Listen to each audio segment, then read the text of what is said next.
राधा साध्यं साधनं यस्य राधा मंत्रो राधा मंत्रदात्री च राधा सर्वं राधा जीवनं यस्य राधा राधा राधा वाचिकीं तस्य शेषम। बोलो सर्वेश्वरी राधा रानी की जय। हम आपको आज राधाष्टमी के विषय में बताएंगे। आप बड़े ध्यान से इस प्रसंग को श्रवण करें, इस वीडियो को सुने और राधाष्टमी आने से पहले सभी लोगों को इसको शेयर कर दें। शौनकादिक ऋषियों ने एक बार सूत जी महाराज से एक प्रश्न किया कि संसार के घोर से घोर पापी व्यक्ति का कल्याण कौन से व्रत के करने से हो जाता है। तो सूत जी महाराज कहते हैं, जो प्रश्न आप कर रहे हो यही प्रश्न एक बार देवर्षि नारद ने ब्रह्मा जी से किया था। और ब्रह्मा जी ने कहा था, हे नारद, जो मनुष्य राधाष्टमी का व्रत करता है, जो शुक्ल पक्ष भादों के महीने में शुक्ल पक्ष की अष्टमी आती है, जिसे हम राधाष्टमी के नाम से जानते हैं, जो मनुष्य इस व्रत को करता है वो बड़े से बड़े पाप का नाश कर लेता है। आप जानते हैं इसका महत्व क्या है? कितना भी बड़ा ब्रह्म हत्या रहा हो, कितने भी बड़े उसने पाप किए हों, कोई भी संसार का ऐसा पाप नहीं है जिस पाप को करने के बाद अगर व्यक्ति राधाष्टमी का व्रत करे और उस पाप से वो मुक्त न हो जाए।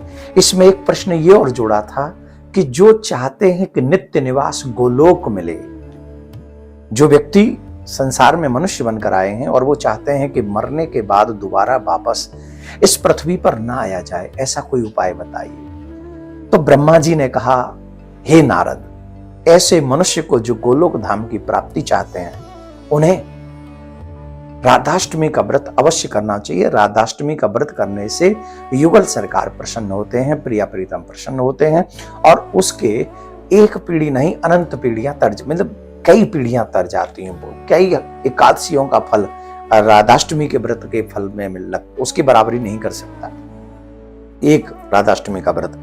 तो वो जो राधाष्टमी का व्रत है उसके विषय में एक कहानी भी आती है, कथा भी आती है कि एक लीलावती नाम की स्त्री थी, बड़ी सुंदर थी। सुंदरता के कारण उससे अनेक पाप बन गए थे और पाप बनने के कारण वो स्त्री जब एक दिन नगर के बाहर गई तो वहां को संत महात्मा ऋषि मुनि राधाष्टमी का व्रत कर रहे थे। तो उन्होंने पूछ लिया, तो उन्होंने बता दिया। तो जब वो बताया तो बड़े बड़े पाप जब बताया कि इस व्रत से नष्ट हो जाते हैं, तो उस दिन उसने कुछ खाया नहीं था। आते समय उसको सर्प ने डस लिया। तो उसने मनी मन ये संकल्प कर लिया था कि मैं व्रत करूंगी राधाष्टमी का, जिससे मेरे समस्त पाप नष्ट हो जाएं। उसने वो व्रत किया।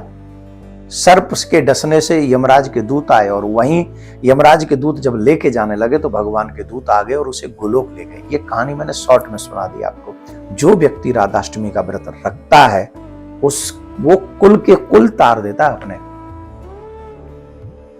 जान के रहे वो तो अलग बात है, अनजाने में भी जो रह गया हो, ऐसी स्त्री का भी कल्याण हो गया।